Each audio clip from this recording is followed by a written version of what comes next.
নিক গভীর রাতে দাসপুরে ভয়াবহ অগ্নিকাণ্ড, আর সেই খবরেই নজর রাখবো।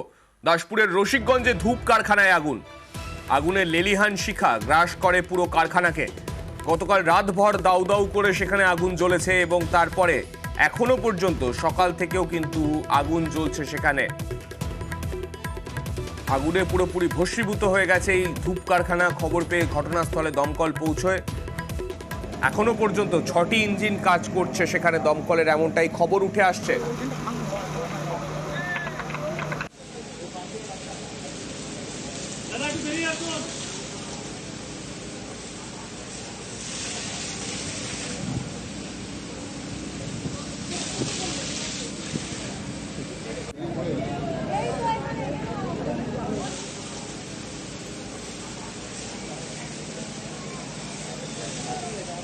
আমাদের সঙ্গে রয়েছেন আমাদের প্রতিনিধি সুকান্ত। সুকান্তর কাছে আরো একবার যাব। সুকান্ত, বর্তমান পরিস্থিতি কি? এখনো পর্যন্ত কি আগুন নিয়ন্ত্রণে আসার কোনো চিহ্ন চোখে পড়ছে?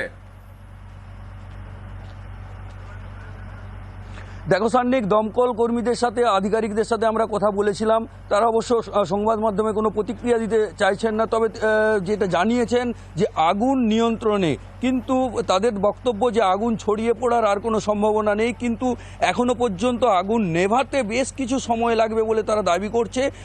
তাদের কাছ থেকে যেটা জানা যাচ্ছে, 5 থেকে 6টি ইঞ্জিন এখনো পর্যন্ত এই আগুন নেভানোর কাজ চালাচ্ছে। পাশাপাশি পুকুরগুলো থেকে জল ব্যবহার করা হচ্ছে। সান্নিক, তোমাকে জানাই যে টানা কয়েক ঘন্টা এই পুকুরের জল ব্যবহার করার ফলে একটি পুকুরের জল সম্পূর্ণ শেষ হয়েছে, আরেকটি পুকুরের জল প্রায় শেষ হতে চলেছে। এখন এই জলের যোগান দিতেই হিমশিম খেতে হবে এই দমকল কর্মীদের।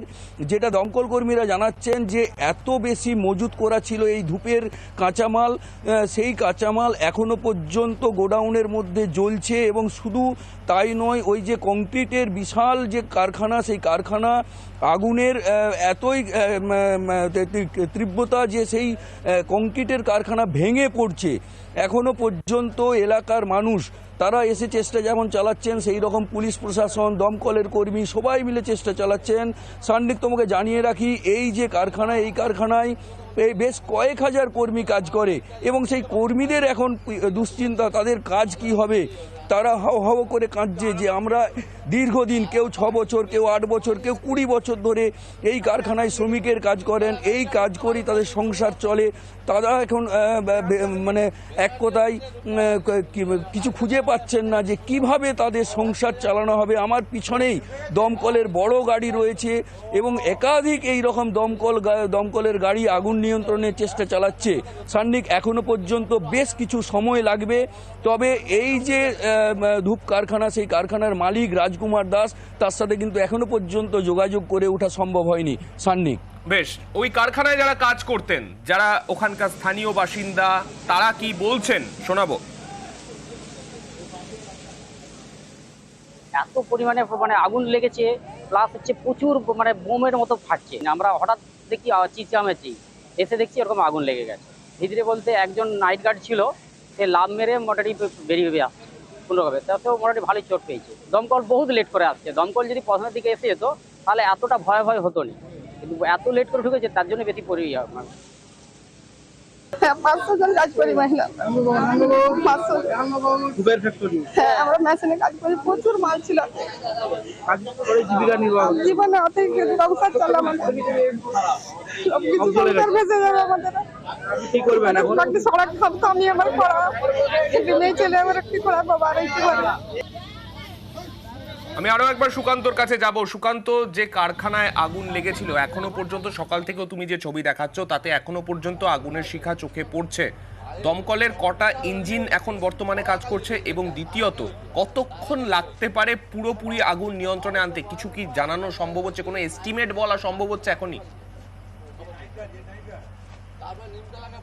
দেখো সান্নিক, 2টো থেকে অর্থাৎ প্রায় 6 ঘন্টা, এখন 8টা বেজে গেছে, প্রায় 6 ঘন্টা ধরে নিয়ন্ত্রণের চেষ্টা চালানো হচ্ছে। প্রথমত 2টি দমকলের ইঞ্জিন এসেছিল, এখনো পর্যন্ত প্রায় 6টি ইঞ্জিন এসেছে এবং সেই 6টি ইঞ্জিনই এই আগুন নেভানোর কাজে চালাচ্ছে।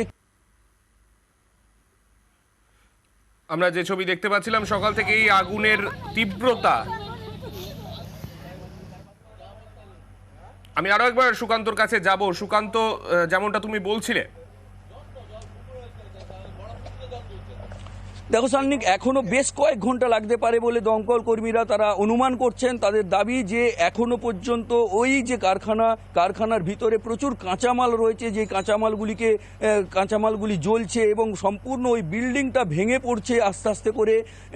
আরও বেশ কিছু সময় লাগতে পারে এবং এই ঘটনায় প্রচুর মানুষ ভিড় করেছেন, তারা দেখতে এসেছেন। এলাকার মানুষ শুধু নয়, এই যে রসিকগঞ্জের পাশাপাশি সাদিচক সহ বেশ কয়েকটি গ্রামের মানুষ, তারা এই কারখানার উপরে নির্ভরশীল। এই কারখানাতেই তারা ধূপের কাজ করেন এবং তাদের সংসার চলে সেইভাবেই। অতএব এলাকার মানুষ একটা দুশ্চিন্তায় পড়েছেন। তাদের দাবি যে সম্পূর্ণ স্বাভাবিক, শেষ প্রায় হয়ে হাজার গিয়েছে। খানেকের ওপর শ্রমিক, তারাও চিন্তা করবেন স্বাভাবিক, তাদের জীবিকা তারা কিভাবে নির্বাহ করবেন এরপর, সেই নিয়ে তো অবশ্যই একটা প্রশ্নচিহ্ন তৈরি হয়েই গেল। তবে আগুন কত তাড়াতাড়ি নিয়ন্ত্রণে আসে সেই দিকে অবশ্যই আমাদের নজর থাকবে এবং সুকান্ত, তুমিও আপডেট দিতে থাকো আমাদের। আমরা পরবর্তীতে আবারও যোগাযোগ করব তোমার সঙ্গে।